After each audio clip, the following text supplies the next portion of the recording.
Hello friends, welcome to my YouTube channel online ধারা। আজকের এই ভিডিওতে আলোচনা করতে চলেছি পশ্চিমবঙ্গ সরকারের বাংলা যুবসাথী প্রকল্প সম্পর্কে। এই প্রকল্পের ফর্মটি কিভাবে পূরণ করবেন, কি কি ডকুমেন্টস লাগবে এবং কারা কারা এই যুবসাথী প্রকল্পের আওতা আসতে পারবেন তা বিস্তারিত এই ভিডিওটির মধ্যে আছে। আপনারা ভিডিওটি শুরু থেকে শেষ পর্যন্ত স্কিপ না করে দেখতে থাকুন এবং চ্যানেলটি সাবস্ক্রাইব এবং শেয়ার করে দিন যাতে অপর কেউ এই ভিডিও সম্পর্কে জানতে পারে এবং এই ফর্মটি ফিল আপ করতে পারে। এখানে দেখুন, এটি আমার যুবসাথী প্রকল্পের একটি ফর্ম। করার জন্য আপনার প্রয়োজন এক কপি আপনার সাম্প্রতিক তোলা কালার ফটো এখানে আপনার ফটো লাগবে। এরপর দেওয়া আছে ফর্মটি কিভাবে ফিল আপ করতে হবে। তো ফর্মটি ফিল আপ করার জন্য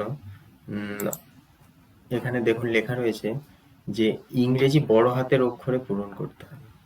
মানে এই যে ফর্মটি রয়েছে ফিল আপ করার জন্য শুধুমাত্র ইংরেজি বড় হাতের অক্ষরে আপনি ফর্মটাকে লিখে ফিল আপ করতে পারেন। প্রথমে রয়েছে দুয়ারে রেজিস্ট্রেশন নাম্বার, এরপর আধার নাম্বার, আপনার নিজস্ব যেমন আধার কার্ড আছে, আপনার যে নাম্বার রয়েছে আধার কার্ডে সেই নাম্বার আপনি এখানে দিতে পারেন। এরপর যেটা আসছে যে উপভোক্তার নাম, মানে মাধ্যমিকে আপনার যে অ্যাডমিট রয়েছে সেই অ্যাডমিটে আপনার যে নামটা রয়েছে আপনি সেই নামটা এখানে দিতে পারেন। এরপর আপনার মোবাইল নাম্বার, কি মোবাইল নাম্বার লাগবে, যে মোবাইলটি ব্যাংক অ্যাকাউন্টের সাথে যুক্ত রয়েছে, মানে ব্যাংকে আপনার যে সেটাই একমাত্র এখানে দিতে পারবেন। এরপর ইমেল আইডি, আপনার অ্যান্ড্রয়েড ফোনে যদি ইমেল আইডি থাকে অপশনাল, এটা দিতেও পারেন বা নাও দিতে পারেন। তো ইমেল আইডি আপনি এখানে যোগ করতে পারেন। এরপর লিঙ্গ, জেন্ডার, আপনি কি পুরুষ না মহিলা সেটা এখানে টিক মারতে পারেন। যদি আপনি পুরুষ হয় পুরুষ দিতে পারেন অথবা মহিলা দিতে পারেন। এক্ষেত্রে মহিলারাও ফর্মটি ফিল আপ করতে পারে, শুধুমাত্র যাদের লক্ষ্মী ভাণ্ডার পান তারা ফিল আপটি করতে পারবেন ফর্মটি। এরপর আপনার জন্ম তারিখ, আপনার অ্যাডমিট কার্ডে যে জন্ম তারিখ রয়েছে সেই তারিখটি বসাবেন। এবং আরেকটি বিষয় আপনাকে যেটা খেয়াল রাখতে হবে যে 1/4/2026 ইংরাজি বছর 1 এপ্রিল 2026 আপনার কত বয়স সেটা আপনি এখানে লিখুন। এটা আপনাকে আরো একটা বিষয় খেয়াল রাখতে হবে যে আপনি যদি 21 বছর হয়ে থাকেন, 21 থেকে 44-এর মধ্যে, তারপরে এই ফর্মটি ফিল আপ করতে পারবেন, তার আগে। এরপর আপনার পিতার নাম, পিতা, আপনার মায়ের নাম, আপনার বিবাহিত থাকলে আপনার বিবাহিত মহিলা হলে আপনার স্বামী নাম লিখতে পারেন। তারপর আরেকটি বিষয় হচ্ছে যে কোন শ্রেণীর অন্তর্ভুক্ত, কোন শ্রেণী আপনি, এসসি না এসটি না ওবিসি, যদি থাকে এসসি বা এসটি হলে টিক মারুন।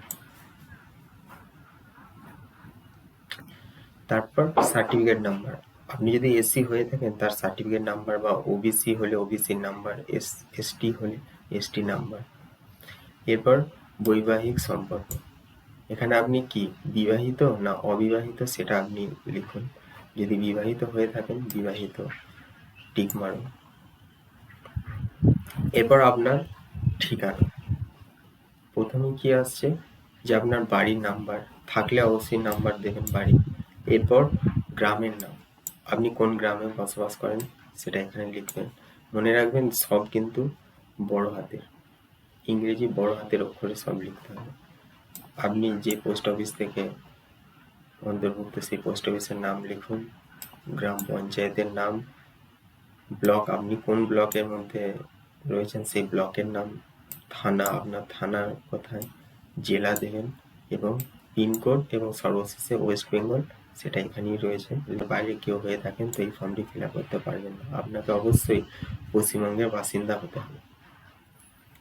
এরপর আসছি আমি পরবর্তী ক্ষেত্রে যে মাধ্যমিক বা সমতুল্য বিবরণ, আপনার মাধ্যমিকের পরীক্ষার যে অ্যাডমিট আছে সেখানে আপনার রোল নাম্বারটি আপনাকে এখানে লিখতে হবে। এখানে রোলটা কি কি লিখতে হবে, প্রথমে আগে রোলটা লিখতে হবে এবং তারপর নাম্বার। ওখানে অ্যাডমিটে দেওয়া আছে রোল এবং নাম্বার আলাদা আলাদা করে দেওয়া আছে। আপনি কোন বোর্ড থেকে দিয়ে গেছেন মাধ্যমিক, সেটা WBBSE বা CBSE বা ISCE বা WBBME, যে কোনোতেই আপনি দিয়ে থাকুন না কেন সেটাই এখানে দেবেন। ঠিক, এরপর আছে আপনার বর্তমান পেশা। আপনি কোন পেশার সঙ্গে বর্তমানে নিযুক্ত, স্টুডেন্ট না লেবার না ড্রাইভার, সেটা আপনি অবশ্যই সঠিক বিবরণ এখানে দেবেন। এরপর ব্যাংকের নাম, কোন ব্যাংকের আপনার বই খোলা আছে, স্টেট ব্যাংক না ব্যাংক অফ ইন্ডিয়া না পাঞ্জাব ব্যাংক, সেটা অবশ্যই এখানে উল্লেখ করবেন। এবং শাখা, সেটি ব্যাংকটি কোন শাখার অন্তর্ভুক্ত সেটা, এবং ব্যাংকের অ্যাকাউন্ট নম্বর, যেটা খুবই গুরুত্বপূর্ণ। আপনি সঠিকভাবে পরিষ্কার করে আপনার অ্যাকাউন্ট নাম্বারটা অবশ্যই লিখবেন এবং তার সাথে IFSC কোড নাম্বার।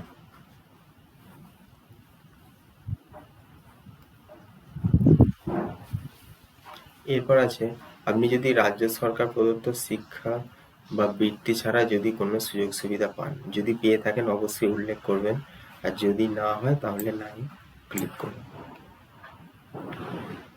এরপর আপনার যে প্রথমে কি না মাধ্যমিকের অ্যাডমিট কার্ড প্রথমত, দ্বিতীয়ত আপনার পরীক্ষার মার্কশিটের জেরক্স, 3 নাম্বার আপনার আধার কার্ডের জেরক্স, 4 নাম্বার ভোটার কার্ডের জেরক্স, 5 অ্যাকাউন্ট পাসবইয়ের প্রথম পাতার জেরক্স, এবং সবশেষে আপনার SC ST বা OBC যে কাজটি হয়ে থাকে না কেন সেই কাজটে আপনার জেরক্স লাগবে।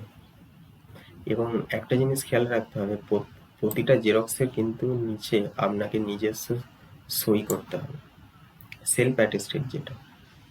তারপর স্বঘোষণা, যে আমি এত দ্বারা ঘোষণা করছি যে আমি পশ্চিমবঙ্গের স্থায়ী বাসিন্দা, যে ডেটে ফর্মটি ফিল আপ করছেন সেই তারিখ, এবং সবশেষে আপনার স্বাক্ষর। এবং আরেকটি রয়েছে যেটা যে অ্যাকনলেজমেন্ট হলো আপনি যেখানে ফর্মটি জমা করছেন সেখানেই দুয়ারে সরকার রেজিস্ট্রেশন নাম্বারটা, সেখানে যারা ফর্ম জমা নিচ্ছেন তারাই এই নাম্বারটি লিখবেন এবং তারাই এই জায়গাটি পূরণ করবেন তারা এখান থেকে, কারণ এই অংশটি আপনাকে দেওয়া হবে প্রমাণস্বরূপ যে আপনি এই ফর্মটি ফিল আপ করেছেন, কারণ এটা ওনারাই ফর্মটা ফিল আপ করবেন এবং জমা দেবেন। এই হলো বাংলা যুবসাথী প্রকল্পের ফর্মের বিবরণ। তো অবশ্যই ভিডিওটি ভালো লাগলে অবশ্যই শেয়ার করবেন এবং অপরকে দেখার সুযোগ করে দেবেন।